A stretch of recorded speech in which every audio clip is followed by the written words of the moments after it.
저도 이제 회사에서 기업용 일단 뭐 저희 뭐 회사 내부 또는 이제 B2B용 이제 에이전틱 AI를 이제 만드는 일을 하고 있었고요. 저도 이제 여러 가지 뭐 자료 조사와 연구들을 하면서 주로 이제 뭐 랭체인, 랭그래프 이런 쪽을 좀 썼었어요.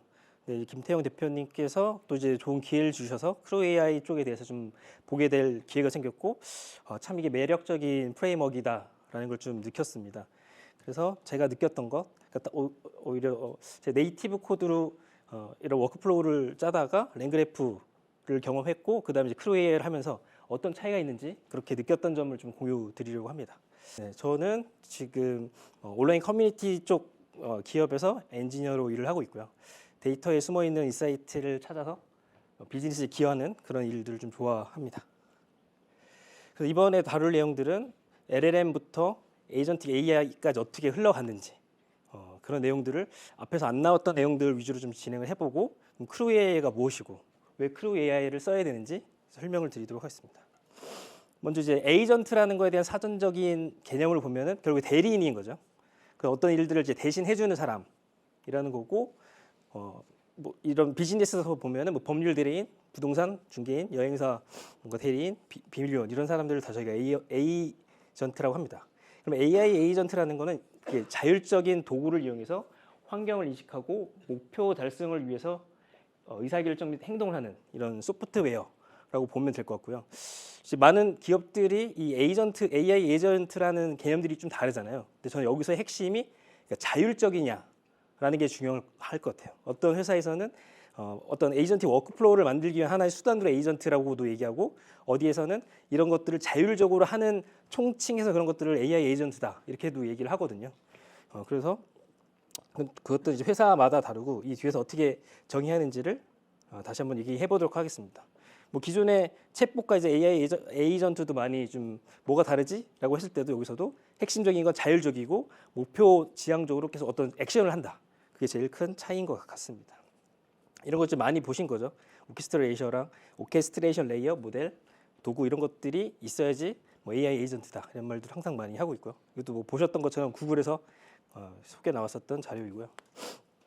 이것도 이제 뭐 많이 아시겠죠. LLM과 에이전트의 차이. 간단하게 얘기하면 에이전트라는 거는 외부의 도구들을 이제 연결할 수 있는 거고 LLM은 이제 내부에 학습된 데이터만 이용한다라는 걸 보면 되고 결국에 LLM이라는 어떤 오케스트레이션을 할 수 있는 것들이 없죠. 그다음에 에이전트는 어떤 아키텍처에다가 도구들을 연결해서 오케스트레이션 구조에서 사용할 수 있다. 그런 차이점들이 있습니다.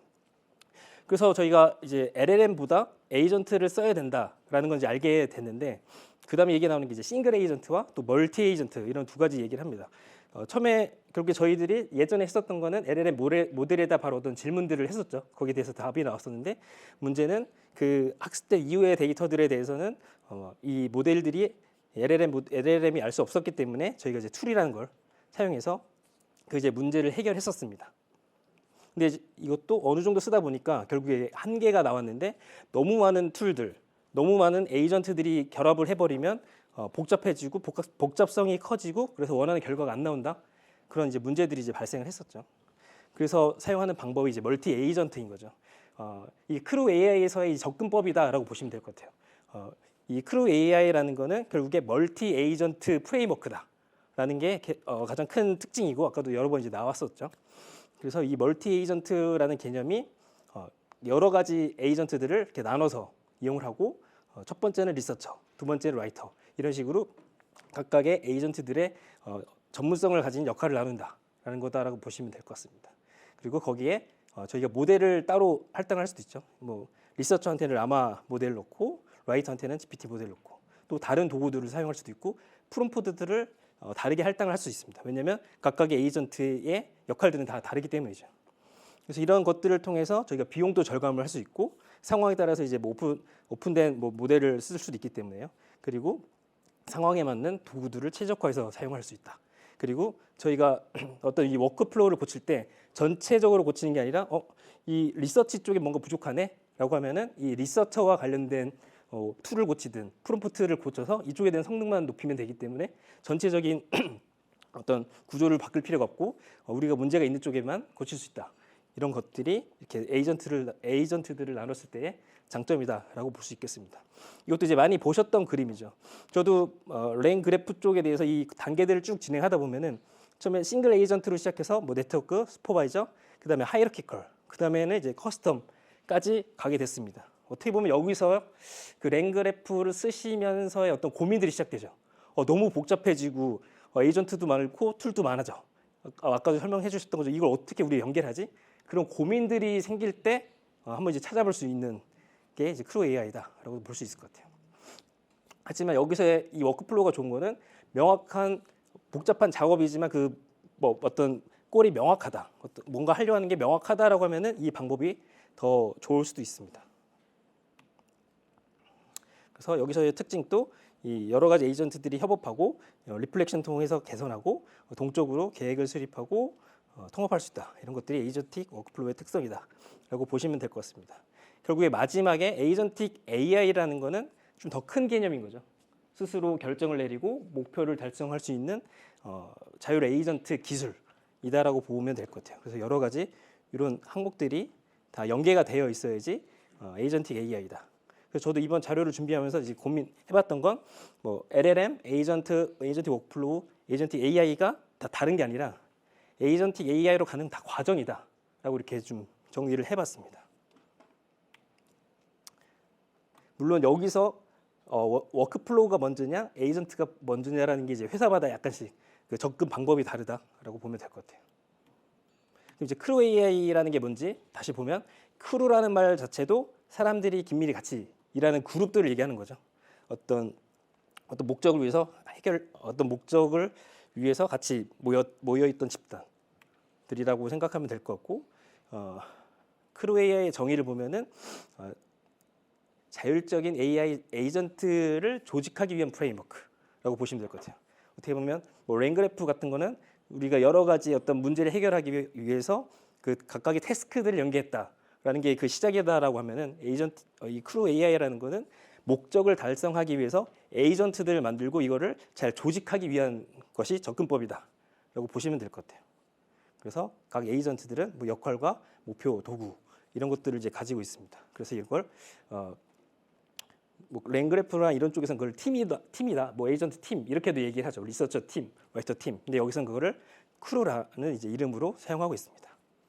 그래서 이 접근법은 어떤 뭐 프로그래밍적인 접근이 아니라 어떤 비즈니스 사람의 관점에서 접근을 했다라고 보셔도 될 것 같아요. 아까 김태형 대표님이 말씀하셨던 서비스처럼 내가 에이전트라는 어떤 사람이 있을 때 이 사람 어떻게 일을 시켜야 될까? 그런 방식으로 접근을 한 거고 어떻게 보면 이 내부적인 어떤 개발적인 내용에 대해서는 크게 일단 신경 안 써도 된다라고 보실 수 있을 것 같아요. 그래서 동작 방식을 보면 일반적으로 회사에서 저희가 일할 때 동작하는 방식이 각각의 뭐 영업팀, 엔지니어링 팀, 마케팅 이런 팀들이 뭔가 함께 협업을 해서 어떤 목표를 달성해 나가는 것처럼 크루 AI라는 거는 각각의 역할을 맡은 에이전트들이 협업을 해서 어떤 목적을 달성하는 과정이다라고 보시면 될 것 같아요. 그래서 이 크루라는 집단 안에는 여러 개의 에이전트 그리고 그 에이전트들이 사용할 수 있는 툴 그리고 그 에이전트들이 원활하게 어떤 작업들을 처리할 수 있게 프로세스 그리고 이 에이전트들이 해야 될 작업들이 연계가 되어 있는 구조이다 이렇게 보면 될 것 같습니다. 그래서 뭐 이런 것 좀 뭐 뻔한 얘기들이지만 자율적인 운영이 좀 더 잘 된다. 그러니까 뭐 뒤에 수험 그런 거 얘기하는 것처럼 실제 에이전트가 어떤 상황을 인식하고 스스로 어떤 판단한다. 이런 점들이 멀티 에이전트 프레임워크의 약간 특징이다라고 보시면 될 것 같아요. 그리고 이 프레임워크 자체가 뭔가 이런 상호작용들을 좀 원활하게 하는 거고 이따 실습하는 걸 봐도 실제로 저희가 로고를 찍어보면 그 에이전트끼리 대화하는 것들을 다 볼 수가 있습니다. 그래서 왜 이런 액션들을 했는지를 확인하고 고칠 수가 있다라고 보시면 될 것 같고요. 그리고 다양한 도구들을 만들거나 쉽게 적용할 수 있고 그리고 이것도 장점인 것 같아요. 좀 빠르게 안정적으로 상용할 수 있는 것들이 미리 구성이 되어 있습니다. 이것도 나중에 한번 보여드리도록 하겠습니다. 그래서 이 크루 AI라는 것의 제일 큰 구성 요소는 보면 크루, 에이전트, 프로세스, 태스크 이렇게 네 가지가 있다고 보시면 될 것 같습니다. 크루라는 거는 전체 에이전트 그리고 전체 프로세스를 관리하는 최상위 조직 이다라고 보시면 될 것 같고요. 에이전트라고 하면은 각각의 어떤 전문성 있는 역할을 가지고 어떤 일들을 수행하는 것들, 그리고 프로세스는 워크플로우다라고 보시면 될 것 같고, 태스크들은 각각의 에이전트들이 해야 될 일을 정의한 거다, 이렇게 보시면 되겠습니다. 그래서 이 구성 요소 자체도 다 이렇게 연계가 되어 있어서 연계가 되어 있다, 이렇게 보시면 될 것 같습니다. 그럼 먼저 에이전트라는 걸 보면은 어떤 역할을 하냐면 특정 작업을 수행하는 주체인 거죠. 그리고 역할과 목표에 따라서 어떤 이제 의사결정을 한다. 그리고 도구를 사용해서 목표를 달성하고 다른 에이전트들이랑 소통하고, 그다음에 이제 상호작용에 대한 기억을 유지하고 에이전트들한테 아까 위임도 할 수 있습니다. 그러니까 앞에서는 이제 거의 핸드오프라는 이제 말을 많이 썼는데 크루 AI에서는 핸드오프라는 말을 안 쓰더라고요. 그래서 뭐 델리게이트 이런 말을 해요. 약간 더 상위적인 개념, 뭔가 이제 전달해 주는 게 아니라 위임하는 거, 네가 해, 이런 식으로 아까 위임하는 방식을 여기서 좀 사용한다라고 보시면 될 것 같습니다. 여기서 중요한 개념은 이제 롤, 이 크루 AI의 이 에이전트가 어떤 역할을 하는지, 그리고 이 에이전트가 어떤 걸 달성해야 되는지, 그다음에 이 에이전트에 대한 어떤 백스토리, 얘에 대해서 어떤 뒷 얘기를 다 정의를 해주는 거죠. 이런 것들을 가지고 이 에이전트의 어떤 페르소나가 정해진다라고 보시면 될 것 같습니다. 그리고 이런 뭐 위임 같은 거를 이제 허용을 하면 그게 어떻게 보면 그 슈퍼바이저 그 프레임워크와 아키텍처랑 비슷하다라고 보셔도 될 것 같아요. 그래서 코드를 간단하게 보면은 이 에이전트를 지금 정의한 겁니다. 리서치 에이전트를 정의했고, 보시면 아까처럼 롤 역할은 이제 리서치 분석가이고, 꼴은 무엇이고, 이 사람의 백스토리 뭐다. 그 다음에 이 에이전트한테 어떤 툴이 필요하다라고 하면 저기에다가 이렇게 할당을 해주면 됩니다. 그러면은 저 에이전트는 저 툴을 가지고 저 역할을 꼴을 달성하기 위해서 계속 액션들을 이제 수행할 거다라고 보시면 될 것 같고요. 그다음에 뭔가 이제 코드를 개발하는 에이전트다라고 하면은 거기에 맞는 롤과 꼴, 백스토리를 주고 얼라우드 코드 익스큐션을 하면은 이 자체가 이제 뭐 파이썬 코드를 실제로 수행까지 할 수 있는 그런 권한을 받게 됩니다. 그 다음은 이제 태스크입니다. 태스크라는 거는 에이전트가 수행하는 실제 어떤 액션 같은 것이고요. 이 태스크에도 그 태스크에 대한 어떤 디스크립션, 그 다음에 어떤 도구를 사용할 수 있는지 이런 정보들을 다 설명을 해줘야 됩니다. 그리고 태스크라는 거는 저희가 시퀀셜하게 움직일 수도 있고 약간 하이러키컬하게 움직일 수도 있습니다. 그건 저희가 정의하는 거에 따라서 정할 수 있고요.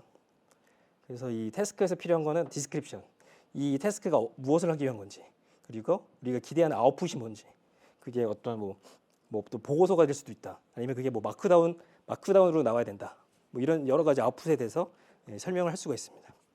그 다음에 여기서 태스크에서 할 수 있는 뭔가 큰 특징 중 하나가 휴먼 인더 루프죠.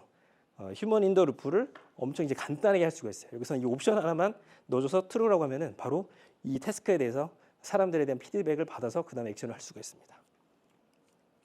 그래서 코드를 간단하게 보면은 리서치 태스크에 대해서 어떤 설명, 이 태스크가 어떤 일을 해야 되는지, 그 다음에 어떤 기대하는 아웃풋이 무엇인지, 그 다음에 그 태스크를 하기 위한 에이전트를 누구한테 할당을 할 것인지 이렇게 정해준다라고 보시면 될 것 같습니다. 그리고 리포트를 만들 때는 비슷한 방식으로 진행하고 아웃풋 파일에다가 우리가 report.md라고 마크다운으로 최종 보고서를 만들어 달라라고 하면은 저희가 정해진 위치에 마크다운 파일이 저장이 됩니다. 지금 앞에서 에이전트랑 이제 태스크에 대해서 이야기를 했고, 이번 이제 크루입니다. 크루라는 거는 1년에 이제 작업을 달성하기 위해서 함께 일하는 에이전트의 협력 그룹. 아까도 얘기했던 것처럼 N그래프 쪽에서는 팀이라고 얘기하는 게 크루다라고 볼 수도 있겠습니다. 그래서 이건 전체적인 어떤 워크플로우를 관리하는 건데, 그 안에는 태스크, 그 다음에 에이전트, 그 다음에 이건 이제 옵셔널인데 이거를 이제 관리할 슈퍼바이저 LLM 또는 이제 플래닝 같은 것들도 기본적으로 기능들이 적용이 되어 있습니다. 그래서 이런 크루에 대해서 한번 구조를 보면은 먼저 에이전트들 이렇게 할당이 되어 있습니다. 그래서 에이전트 1과 에이전트 2가 할당이 되어 있고, 뒤에 보면은 그 에이전트 이 크루에서 사용할 태스크들이 정의되어 있습니다.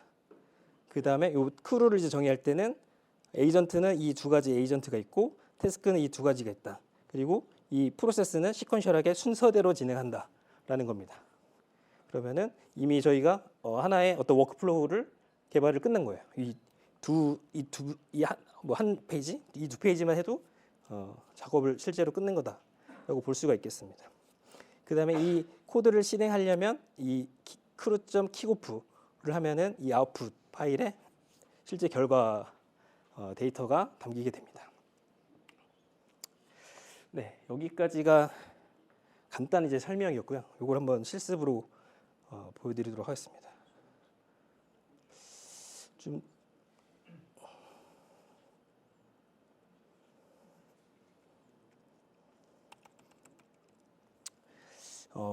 먼저 비교를 하기 위해서 저도 이제 랭그래프 쪽도 같이 보고 있는데 지금 하려고 하는 거는 어떤 이제 글을 쓰는 거다, 글을 쓰는 과정이다라고 보실 수 있을 것 같아요.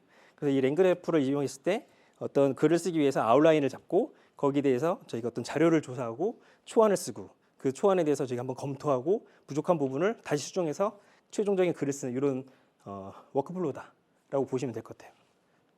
그래서 이 작업을 보시면 가장 먼저 뭐 관련된 이제 라이브러리들을 임포트를 하고 그다음에 이 에이전트의 어떤 상태들을 관리하는 정의를 저희가 먼저 해야 되죠. 에이전트에 대한 상태를 정의를 하고 그다음에 여기서 저희가 자료를 수집하기 위해서 툴을 사용해야 되니까 툴에 대해서 정의를 합니다. 그다음에 각 단계, 아까 앞에서 나왔던 각 단계들에서 어떤 것들을 해야 되는지 프롬프트로 이제 다 정의를 하죠. 그래서 뭐 계획을 세우고 글을 쓰고 다시 리플렉션해서 뭔가 고쳐야 될 점들이 있는지, 그다음에 그 개선점에 대해서 저희가 고치기 위해서 좀 중요한 키워드들, 다시 검색할 키워드들을 뽑아서 키워드를 가지고 이제 검색하는 이런 과정들에 대한 이제 프롬프트를 저희가 정의를 합니다. 그 다음 하는 작업이 이제 보통 노드인 거죠. 아까 앞에서 나왔던 그 노드들을 각각을 정의합니다. 그래서 플랜 노드, 뭐 리서치 플랜 노드, 그 다음에 글을 생성하는 제너레이션 노드, 리플렉션 노드, 다시 뭐 검토하는 뭐 크리티컬 노드, 이런 식으로 그 다음에 어떤 조건, 뭔가 컨디셔널하게 분기를 뭔가 라우팅하기 위한 그런 노드, 이런 것들을 이제 정의를 합니다. 그 다음 이제 그래프를 이제 정의를 하는 거죠. 이게 지금까지 뭐 랭그래프를 쓸 때 일반적인 어떤 단계다라고 보시면 될 것 같아요. 그래서 이걸 이제 실행하면은 뭐 아래와 같이 어떤 글이 써집니다. 이거를 크로 AI에서 어떻게 하는지 한번 보여드리도록 하겠습니다.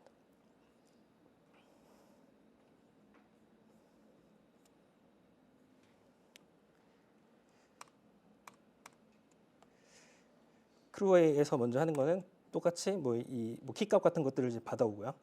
먼저 아까 에이전트를 저희가 정의를 합니다. 이 에이전트는 계획을 세우는 컨텐츠를 기획하기 위한 역할을 하는 거고, 매력적이고 사실에 근거한 컨텐츠를 가지고 기획을 한다. 그리고 당신은 백스토리죠. 당신은 어떤 상황이고 뭘 해야 된다. 이런 내용들을 다 넣어줍니다. 그리고 실행해주면은 이 에이전트가 하나 만들어졌습니다. 그 다음에 컨텐츠 작가에 대해서도 마찬가지로 라이터라는 에이전트로 만들고 거기에 맞는 롤, 골, 백스토리들을 다 이제 할당을 해줍니다. 그리고 마지막으로 이 글에 대해서 뭔가 비평하고 개선할 에디터를 작성해 줍니다. 네, 지금까지가 에이전트 3개를 저희가 만든 거고요. 그 다음은 이제 태스크를 만드는 거죠. 태스크는 첫 번째가 그러니까 계획을 세우는 거죠. 그러니까 아까 그 플래너가 해야 될 작업은 이제 아래와 같은 거죠. 이 특정 토픽에 대해서 트렌드랑 뭐 관련된 기업이랑 뉴스 정보들을 수집을 하고 그걸 가지고 그러니까 자료를 조사하고 이제 구조를 세워라라는 거고, 거기에 대해서 기대하는 아웃풋은 이렇게 아웃라인을 작성하고 대상 독자를 분석해라. 뭐 이런 내용들을 써 넣습니다. 그래서 이 태스크는 이 플래너한테 이렇게 할당을 하는 거죠. 그다음에 컨텐츠 작성입니다. 이것도 뭐 비슷한 방식이죠. 최종적으로 아웃풋은 이렇게 마크다운 형식으로 아웃풋을 만들었으면 좋겠고, 이 라이트라는 태스크는 라이터한테 제공해 준다. 그다음에 컨텐츠를 편집하는 태스크를 또 만드는 거죠. 이것도 똑같이 편집과 관련된 내용들을 넣고 에디터한테 할당을 해줍니다. 그러면 지금 저희가 에이전트를 만들었고 이제 태스크를 만들었죠. 그다음에 이제 크루를 구성합니다. 크루는 뭐 이게 다입니다. 이 크루에는 에이전트가 3가지 에이전트가 있고 태스크가 플레인과 라이트와 에디트가 있다라는 게 끝입니다. 이렇게 하면은 하나의 크루가 완성이 됐습니다. 네, 마지막으로 저희가 이 작업을 이제 실행할 때 저희가 이 토픽, 아까 위엔 토픽이라고 다시 변수로 정의했던 부분들을 저희가 인공지능이라는 말로 한번 넣어 봅니다.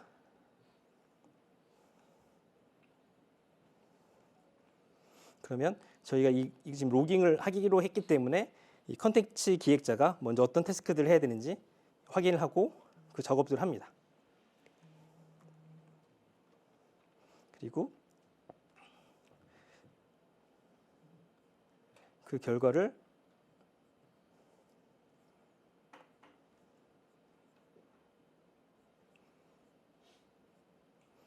컨텐츠 작가한테 넘겨서 글을 쓰고 그 작가가 마지막에 편집자한테 글을 넘겨서 편집을 합니다.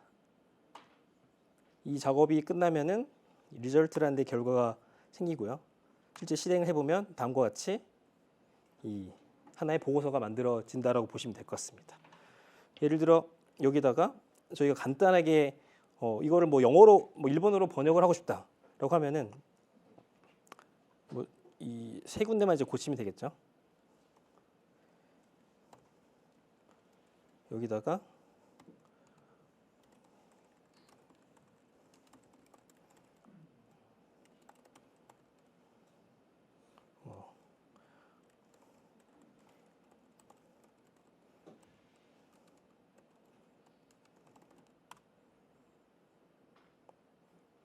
이렇게 해서 뭔가 제페니스 트랜슬레이터라는 저기 에이전트를 정의를 하고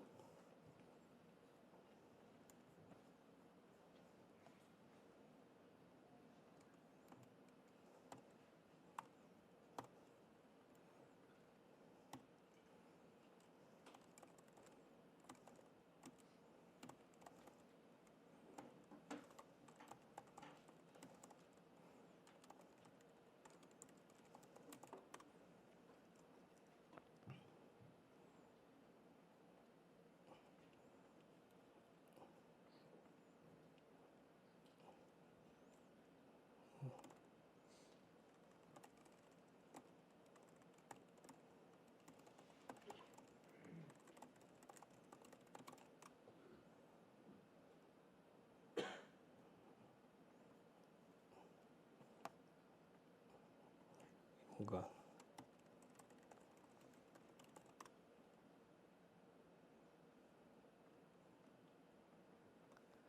네.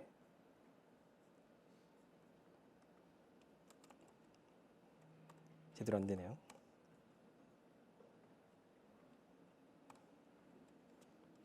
여기다가 그 트랜슬레이터를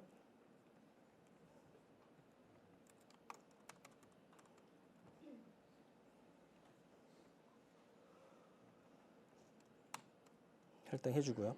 크루에다가 트랜슬레이터와 트랜슬레이트 이렇게 단계만 추가해 줍니다. 이렇게 하면은 아까 앞에서 정했던 대로 각각의 에이전트들이 작업을 진행을 해서 최종적으로 영어로 일본어로 된 이제 보고서가 나오는 것을 저희가 이제 확인을 할 수가 있습니다. 네, 시간이 좀 부족해서 이 외에도 좀 뭐 설명드리고 싶었던 게 저희가 이제 뭐 슈퍼바이저의 그 프레임워크를 이제 만드는 것들도 이제 간단하고 중요한 거 몇 가지만 말씀드릴게요. 저희가 리액트 아키텍처보다 좀 더 개선된 게 플랜 앤 익스큐트라는 어떤 접근법도 있잖아요. 그래서 이 크루 AI에서도 이 플랜 앤 익스큐트라는 방법을 지원을 해주고 있는데 이거는 다른 거 할 필요도 없이 마지막에 이 크루 쪽에서 플래닝을 true로만 하면은 이 태스크가 실행될 때 먼저 어떤 작업들을 해야 되는지 뭔가 작업을 정하고 그대로 이제 수행하는 작업을 할 수가 있습니다. 그다음에 이제 휴먼 인 더 루프라는 거는 저희가 특정 작업에다가 이렇게 휴먼 인 더 루프라는 이 속성값만 true로 놔두면은 이 컨텐츠를 기획한 다음에 사람한테 다시 피드백을 받는 작업을 합니다. 그리고 마지막으로 하나만 더 말씀드리면 이 크루 AI에서 좀 다른 제가 프레임워크가 제일 큰 차이가 이 크루 AI는 약간 학습을 할 수가 있습니다. 학습이라는 게 뭐냐면 이 휴먼 인 더 루프를 통해서 사용자의 피드백을 받은 거를 이 프레임워크가 저장을 하고 다음에 이 서비스를 다시 올려도 그 저장된 걸 가지고 작업을 한다라고 보시면 됩니다. 예를 들어서 저희가 어떤 톤의 매너를 어떤 거로 바꿔줘라는 거를 다른 프레임워크에서는 다 프롬프트를 고쳐야 되잖아요. 근데 이 크루 AI에서는 저희가 휴머니드 울프라는 걸 가지고 저장을 하고 그걸 트레인을 하면은 이가 알아서 저장이 되고 다음에는 학습된 그 결과대로 이 워크플로우가 진행된다. 이렇게 이제 볼 수가 있을 것 같습니다. 네. 좀 이제 결론을 내면 말씀드릴게요. 두 가지만 딱 말씀드릴게요. 이 앞에서 아까 보셨던 그림인데 이게 결국에 시작이 휴먼 드리븐으로 가서 에이전트 익스큐티드로 가잖아요.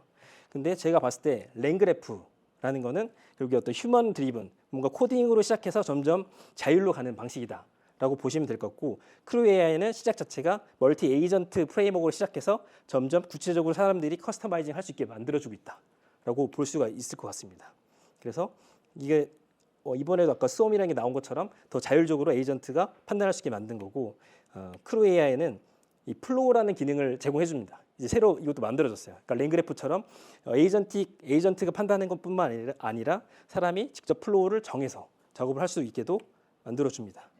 그래서 결론적으로 얘기하면은 비즈니스 문제와 목표를 명확하게 하면은 어떤 멀티 에이전트 프레임워크가 적합한지도 이제 판단을 할 수가 있습니다. 왜냐하면 점점 상향 평준화가 되고 있거든요. 그래서 가장 필요하고 해결 가능한 비즈니스 문제를 먼저 정의하는 게 저는 이제 가장 중요하다 이렇게 생각을 합니다. 네, 이상입니다.